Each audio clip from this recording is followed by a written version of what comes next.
Hello everyone, welcome to Medic Med. हम करने लगे हमारा नेक्स्ट टॉपिक नर्वस सिस्टम में, वो है हाइपोथैलेमस। हाइपोथैलेमस बहुत ही इंपॉर्टेंट स्ट्रक्चर है हमारे पास, डायंसेफलान का इंपॉर्टेंट कंपोनेंट है और फंक्शनली सेंट्रल नर्वस सिस्टम का मोस्ट इंपॉर्टेंट स्ट्रक्चर है हाइपोथैलेमस। हाइपोथैलेमस की लोकेशन जो है वो डायंसेफलान में है। डायंसेफलान में हमारे पास टोटल 4 स्ट्रक्चर्स है। इनमें हमारे पास जो सेंटर में है, जो सबसे सेंटर है डायंसेफलान का, वो है हमारे पास थैलेमस। और बाकी जो स्ट्रक्चर्स है उनके नाम के एंड में थैलेमस आता है और वो उनके इंटीरियर पोस्टीरियर इन्फीरियर के लिहाज से पोस्टीरियर साइड पर, थैलेमस के पोस्टीरियर साइड पर हमारे पास है pineal gland plus 2 structures habenular nuclei और इसके अलावा पोस्टीरियर कमिश्योर जो वाइट फाइबर्स है। इन सारे स्ट्रक्चर को कंबाइनली कहते हैं एपिथैलेमस। इसके अलावा फिर हमारे पास जो थैलेमस है, इसके नीचे thin sheet of grey matter है, इसको कहते हैं सब थैलेमस, अंडर द थैलेमस। और थैलेमस के इंटीरियर इन्फीरियर सरफेस पर हमारे पास जो एक और ग्रे मैटर है, इसका नाम है हमारे पास हाइपोथैलेमस, जो कि आज हमारा टॉपिक है। हाइपोथैलेमस हमारे पास इसकी लोकेशन जो है वो posterior interior inferior surface of thalamus पर होता है। एनाटमी देखते हैं हमारे पास हाइपोथैलेमस जो है, इसकी जो वेट है वो हमारे पास ओनली 4 ग्राम्स है, मीन्स के 0.03% ऑफ टोटल ब्रेन। लेकिन सिर्फ 4 ग्राम का हाइपोथैलेमस है, बट पूरे बॉडी में जितने भी टिश्यूज़ है उन सब को ये इन्फ्लुएंस करता है, कंट्रोल करता है। फंक्शन में हम इसके डिटेल से एक्सप्लेन करेंगे किस तरह कंट्रोल करता है। लेकिन 4 ग्राम्स का जो हाइपोथैलेमस है हमारे ह्यूमन बॉडी का सबसे मोस्ट इंपॉर्टेंट स्ट्रक्चर है। इसके बाद हाइपोथैलेमस की जो लोकेशन है वो हमारे पास लेमिना इंटीरियरली लेमिना टर्मिनालिस से एक्सटेंड होके हमारे पास जो मिड ब्रेन का टेगमेंटम है वहाँ तक एक्सटेंड होता है। इंटीरियर से लेमिना टर्मिनालिस से स्टार्ट हो जाता है और पोस्टीरियरली मिड ब्रेन के टेगमेंटम तक आता है। फिर इसके जो बॉर्डर्स हैं हमारे पास, सुपीरियर बॉर्डर है, सुपीरियर बॉर्डर हमारे पास हाइपोथैलेमस सुल्कस से बनता है। यहाँ पर हमारे पास जो हाइपोथैलेमस सुल्कस होता है, जो inferior surface of third ventricle है प्लस थैलेमस है, इसका जो पार्ट है यहाँ पर होता है हाइपोथैलेमस सुल्कस, जिसके नीचे हाइपोथैलेमस होता है। और उनके सुपीरियर साइड पर हमारे पास होता है थैलेमस, वेंट्रिकल और सेरेब्रल एक्विडक्ट। फिर हमारे पास है इन्फीरियर बॉर्डर। इन्फीरियर बॉर्डर हमारे पास बनता है ऑप्टिक क्याजम से, ट्यूबर सिनेरियम और मेमिलरी बॉडी से। जो मीडियल बॉर्डर है हमारे पास थैलेमस हाइपोथैलेमस का, वो बनता है थर्ड वेंट्रिकल से। और जो लेटरल बॉर्डर है वो बनाता है सब्सटेंशिया इनोमिनाटा प्लस इंटरनल कैप्सूल का जो पोस्टीरियर लिम्ब है। ये चीज़ आपने याद रखें कि इंटरनल कैप्सूल का जो पोस्टीरियर लिम्ब है वो बनाता है हमारे पास मीडियल लिम्ब। ठीक हो गया। ये हमारे पास बॉर्डर्स है। अब यहाँ पर देखें, ये हमारे पास है टोटल हाइपोथैलेमस, टोटल ये जो ग्रीन स्ट्रक्चर है ये हमारे पास है हाइपोथैलेमस। अब इनकी जो लोकेशन है यहाँ पर, ये हमारे पास है हाइपोथैलेमस सुल्कस, हाइपोथैलेमस सुल्कस। ठीक हो गया। इसके बाद हमारे पास जो एक्सटेंशन है इसकी, वो ये अगर आप देखें, ये है हमारे पास लेमिना टर्मिनालिस, जो thin sheet of thin membrane है।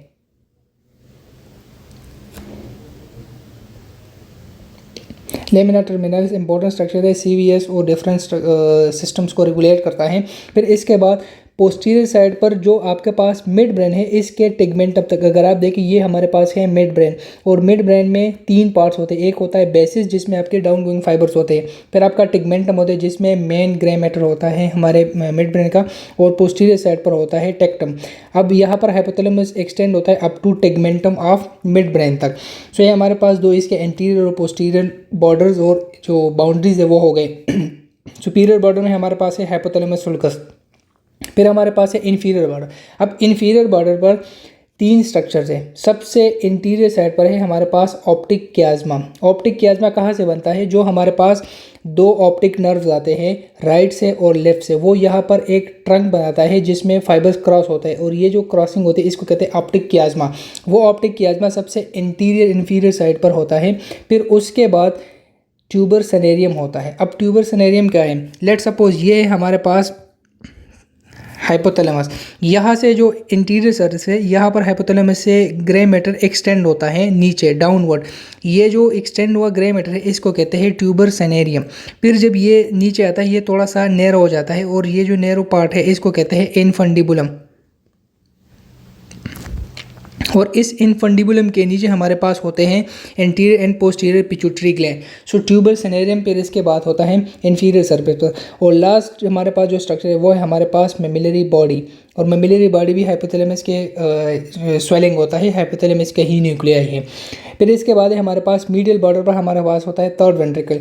अब यहाँ पर ये सिर्फ कोरोनल सेक्शन है, अगर इसके इस साइड पर देखिए यहाँ पर होता है थर्ड वेंट्रिकल, उसका जो मीडियल बॉर्डर है वो बनाता है हमारे पास, जो मीडियल बॉर्डर है जो थर्ड वेंट्रिकल है उसका लेटरल बॉर्डर या लेटरल वॉल वो बनाता है मीडियल बॉर्डर ऑफ हाइपोथैलेमस। फिर उस हमारे पास है लेटरल बॉर्डर, वो हमारे पास इस साइड पर होता है सब्सटेंशिया इनोमिनाटा और plus posterior limb of internal capsule. ये हमारे पास बाउंड्रीज बनाते हैं हाइपोथैलेमस के। फिर इसके बाद ये जो आपके पास है स्वेलिंग्स, हाइपोथैलेमस से इंफीरियर सरफेस पर स्वेलिंग्स है, मोस्ट इंपॉर्टेंट स्वेलिंग्स है। उनमें हमारे पास कौन कौन से हैं? सबसे पहले हमारे पास है ट्यूबर सिनेरियम, मैंने आपको बता दिया ट्यूबर सिनेरियम, ये जो आपके पास ग्रेमेटर नीचे एक्सटेंड हो रहा है, ग्रेमेटर स्ट्रक्चर, इसको कहते हैं ट्यूबर सिनेरियम। फिर इस ट्यूबर सिनेरियम से बनता है इनफंडिबुलम, ठीक हो गया। फिर इनफंडिबुलम के नीचे जो है हमारे पास anterior and posterior pituitary gland जो है वो कनेक्ट अटैच होते हैं। ये हमारे पास जो नैरो स्ट्रक्चर ये है इनफंडिबुलम, और इसके नीचे फिर हमारे पास है पिट्यूटरी ग्लैंड। और दूसरा जो ट्यूबर सिनेरियम जो है ये हमारे पास है एक स्वेलिंग। जो हमारे पास मेमिलरी बॉडीज़ है ये हमारे पास है दो, राइट और लेफ़्ट साइड पर हमारे पास होते हैं एक एक मेमिलरी बॉडी, और उसमें होते हैं मेमिलरी न्यूक्लियस। सो ये हमारे पास थे 3 स्वेलिंग्स होते हैं हाइपोथैलेमस के और इसकी लोकेशन। अब इसके बाद हमारे पास फंक्शंस ऑफ हाइपोथैलेमस। हाइपोथैलेमस के 3 मोस्ट इंपॉर्टेंट फंक्शंस हैं, उसमें बाकी सारे जो फंक्शंस हैं वो सारा कंट्रोल करता है। सबसे पहले जो फंक्शन है हाइपोथैलेमस क्या करता है? कंट्रोल करता है ऑटोनॉमिक नर्वस सिस्टम को। पूरे बॉडी में जितने भी ऑटोनॉमिक नर्वस सिस्टम उसको कंट्रोल कर रहे हैं। ऑटोनॉमिक नर्वस सिस्टम हमारे पास होता है sympathetic nervous system, parasympathetic nervous system. Sympathetic nervous system के क्या फंक्शन होता है? वो रेस्ट एंड डाइजेस्ट होता है, sorry parasympathetic. Parasympathetic nervous system है हमारे पास रेस्ट एंड डाइजेस्ट, और दूसरा है हमारे पास सिंपैथेटिक नर्वस सिस्टम, और ये हमारे पास इमरजेंसी सिचुएशन में एक्टिवेट होता है। हमारे पास नॉर्मली बॉडी में जो सिंपैथेटिक और पैरासिम्पैथेटिक नर्वस सिस्टम है इन दोनों के दरमियान इक्विलिब्रियम होता है, ठीक हो गया। लेकिन जब भी हमारे पास कोई भी कंडीशन इमरजेंसी सिचुएशन आ जाए तब फिर हमारा जो सिंपैथेटिक नर्वस सिस्टम है वो उसकी एक्टिविटी अप हो जाती है, और पैरासिम्पैथेटिक नर्वस सिस्टम रिसेसिव हो जाता है, उसकी एक्टिविटी कम हो जाती है। जब आपके पास इमरजेंसी सिचुएशन ख़त्म हो जाती है फिर उसके बाद पैरासिम्पैथेटिक नर्वस सिस्टम की एक्टिविटी अप हो जाती है और सिंपैथेटिक की डिक्रीज हो जाती है। तो ये सारा कंट्रोल कर रहा है hypothalamus through autonomic nervous system. Second function हमारे पास हाइपोथैलेमस का क्या है कि it controls most of the endocrine system. अब जैसा कि जितने भी आप देखते हैं कि हमारे पास जो पिट्यूटरी ग्लैंड है वो उसको कहते हैं कि this is the master gland, master of all glands. लेकिन पिट्यूटरी ग्लैंड को मोस्टली कौन इन्फ्लुएंस करता है, उसको कौन कंट्रोल करता है? वो हमारे पास होता है हाइपोथैलेमस, जो कि कंट्रोल कर रहा है पिट्यूटरी ग्लैंड को। और फिर पिट्यूटरी ग्लैंड से जो हार्मोन्स निकलते हैं वो फिर जाके बॉडी में डिफरेंट टिश्यूज़ पे एक्ट करते हैं। सो एंडोक्राइन सिस्टम में pituitary gland most master gland है, लेकिन उस मास्टर को कौन कंट्रोल करे? वो हमारे पास है हाइपोथैलेमस। और last and one of the most important function क्या है हमारे पास? It is the part of limbic system, और इसको एपिसेंटर ऑफ लिम्बिक सिस्टम भी माना जाता है। हाइपोथैलेमस में डिफरेंट जो लिम्बिक फंक्शंस है, लिम्बिक सिस्टम हमारे पास किस किस चीज़ में इन्वॉल्व है? मेमोरी में इन्वॉल्व है, लर्निंग में इन्वॉल्व है, इमोशनल एक्सप्रेशन में इन्वॉल्व है, aggression, feeding and sexual arousal. इन सारे फंक्शंस जो है जिसमें हमारे पास फीलिंग्स, इमोशंस, बिहेवियर वगैरह ये सारा का सारा फंक्शन होता है लिम्बिक सिस्टम का। सो लिम्बिक सिस्टम सारा इन्फॉर्मेशन रिसीव कर रहा है बॉडी से, फिर वो हाइपोथैलेमस को फाइबर्स देते हैं, ठीक हो गया। तो उसमें वो ये सारे फंक्शंस भी कर रहे हैं। अब जो मैं आपको अभी बता रहा था कि जो ऑटोनॉमिक नर्वस सिस्टम है उसके थ्रू हाइपोथैलेमस पूरे बॉडी का जो इनवॉलंटरी स्ट्रक्चर्स है उन सारे को कंट्रोल कर रहा है। अब वो किस तरह कंट्रोल करे? हाइपोथैलेमस को पता कैसे चलेगा, कौन उसको सिग्नल देंगे? वो हमारे पास लिम्बिक सिस्टम है, उसमें ये सारे फीलिंग्स वगैरह होते हैं। लिम्बिक सिस्टम इन सारे इन्फॉर्मेशन को रिसीव करता है, फिर उसके बाद वो हाइपोथैलेमस को सिग्नल देते हैं कि अभी आपने कौन से नर्वस सिस्टम को, पैरासिम्पैथेटिक को स्टिमुलेट करना है या सिम्पैथेटिक को स्टिमुलेट करना है। तो ये सारा कंबाइन फंक्शन होता है। इसके बाद है हमारे पास इंटरनल स्ट्रक्चर्स ऑफ हाइपोथैलेमस।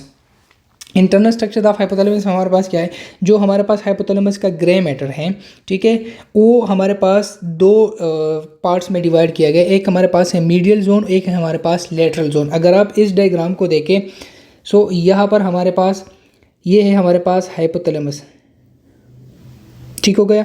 अब इसमें जो न्यूक्लियाइज है उनको दो पार्ट्स में डिवाइड किया, ये हमारे पास मीडियल जोन और ये है हमारे पास लेटरल जोन। और इनको मीडियल और लेटरल जोन में किस स्ट्रक्चर ने डिवाइड किया गया है, वो हमारे पास एक है फॉर्निक्स और दूसरा है हमारे पास ममेलोथैलेमिक ट्रैक्ट।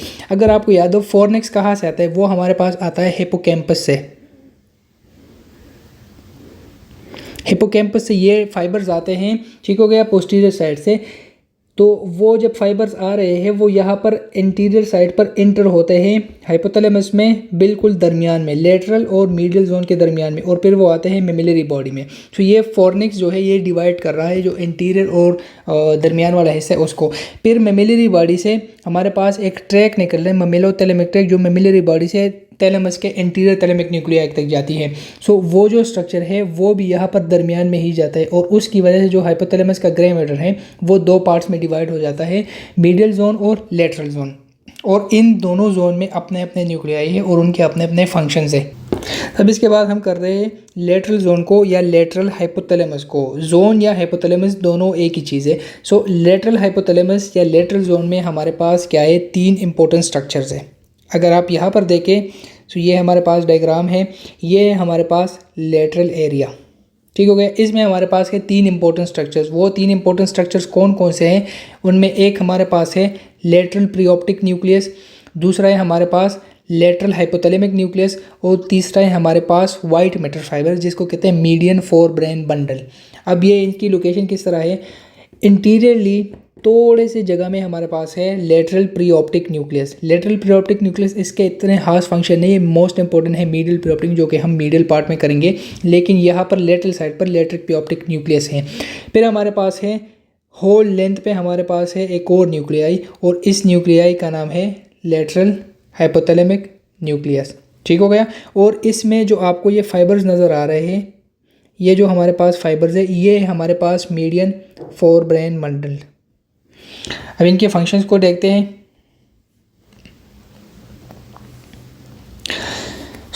हमारे पास है लेटरल प्रीऑप्टिक न्यूक्लियस। लेटरल प्रीऑप्टिक न्यूक्लियस कहाँ पर होता है, सबसे interior part of lateral zone में होता है, और इसका जो फंक्शन है ये हमारे पास एक इंपॉर्टेंट रोल प्ले कर रही है स्लीप में, थर्स्ट में, और रिवार्ड, कोऑर्डिनेशन और मूड कंट्रोल में, ठीक हो गया। अच्छा, इसमें हमारे पास जो न्यूरॉन्स है वो ऑक्सीनर्जिक न्यूरॉन है, ऑरिजिनर्जिक न्यूरॉन्स होते हैं जो कि ऑरिजिन रिलीज करते हैं और वो फिर कंट्रोल कर रहे हैं इन सारे स्ट्रक्चर को। ऑरिजिन जो है मेनली हाइपोथैलेमस में होते हैं, लेकिन पूरे सेंट्रल नर्वस सिस्टम को वो इन्फ्लुएंस करता है। फिर उसके बाद हमारे पास सेकंड जो पार्ट है, सेकंड जो न्यूक्लियाई वो हमारे पास लेटरल हाइपोथैलेमिक न्यूक्लियस, सबसे लार्जेस्ट न्यूक्लियाई जो लेटरल जोन में, ऑलमोस्ट सारा जो लेटरल जोन है वो इसने कवर किया होता है लेटरल हाइपोथैलेमिक न्यूक्लियस ने। इसके जो मोस्ट इंपॉर्टेंट फंक्शन है वो क्या है, हमारे पास मोस्ट इंपॉर्टेंट ये फीडिंग सेंटर है या हंगर सेंटर है। जब भी आपको भूख लगती है तो आपको भूख किस वजह से लगती है, आपका जो लेटरल हाइपोथैलेमिक न्यूक्लियाई है वो आपके पास एक्टिवेट हो जाता है। लेटरल हाइपोथैलेमिक न्यूक्लियाई एक्टिवेट हो जाता है, सो आपको भूख लगना स्टार्ट हो जाता है। इसके अलावा भूख के साथ साथ वो और क्या क्या चीज़ें कंट्रोल कर रहे हैं, इसमें थर्स्ट कंट्रोल कर रहा है, एंगर कंट्रोल कर रहा है और अराउजल को कंट्रोल कर रहा है। अगर आपको याद हो, अगर आपको पता हो, जब भी आपको भूख लगी होती है, जब एक्सेसिव शदीद भूख लगी है तब आपको गुस्सा भी आता है। सो आपके जो फीडिंग सेंटर है, हंगर सेंटर है, उसके साथ जो एंगर सेंटर है, दोनों एक दूसरे के साथ ही है, एक कम्प्लेक्स न्यूक्लियाई में दोनों एक साथ हैं। सो भूख के साथ आपको एंगर भी आएगा। जब आप खाना खा लेते हैं तब आपकी एंग्री जो है वो भी ख़त्म हो जाती है।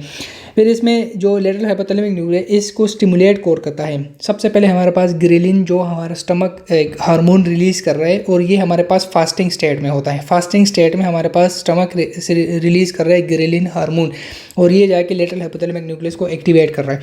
इसके अलावा हमारे पास एक और पेप्टाइड है न्यूरोपेप्टाइड वाई, और इसके अलावा अगोटी रिलेटेड पेप्टाइड। ये दोनों पेप्टाइड जो है ये हमारे पास रिलीज़ कर रहे हैं हाइपोथैलेमस का एक और न्यूक्लियाई है आर्कुएट न्यूक्लियस। इसके हवाले से हम वो मीडियल साइड पे होता है, इसको हम थोड़ी देर बाद करते हैं। ये जो दो हार्मोन है हमारे पास ये आ रहे हैं आर्कुएट न्यूक्लियस, और आर्कुएट न्यूक्लियस इन दोनों को इन्फ्लुएंस कर रहा है।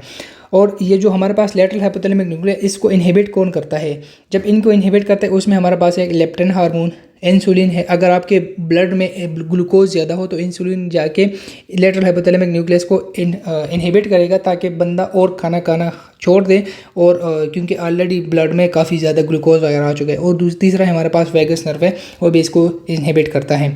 सो ये हमारे पास है इसके इंपॉर्टेंट स्ट्रक्चर्स।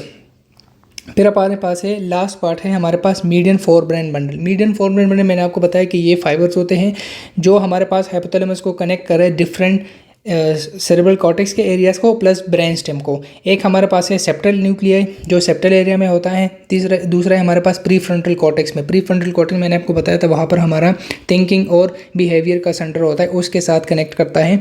और तीसरा हमारे पास ब्रेन स्टेम का स्ट्रक्चर। ब्रेन स्टेम में हमारे पास कौन कौन से, स्पेशली वेंट्रल टेगमेंटल न्यूक्लियस,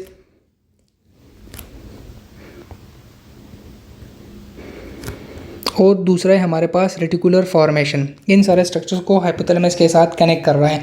अगर आप देखें जो लेटरल प्रीऑप्टिक न्यूक्लियस है और लेटरल हाइपोथैलेमस, ये हमारे पास लिम्बिक फंक्शंस है हाइपोथैलेमस का। ठीक हो गया। सो यहाँ तक हमारा इस वीडियो में, यहाँ तक लेटरल हाइपोथैलेमस को हमने डिटेल से कर लिया। इसके साथ साथ हमने फंक्शंस को कर लिया और जनरल एनाटॉमी ऑफ हाइपोथैलेमस को कर लिया। नेक्स्ट पार्ट, इस लेक्चर के नेक्स्ट पार्ट में हम मीडियल हाइपोथैलेमस को डिटेल से एक्सप्लेन करेंगे। मीडियल हाइपोथैलेमस में काफ़ी सारे न्यूक्लियाई है, सो उसको हम डिटेल से करेंगे और उसके साथ साथ हाइपोथैलेमस के कनेक्शन को भी करेंगे।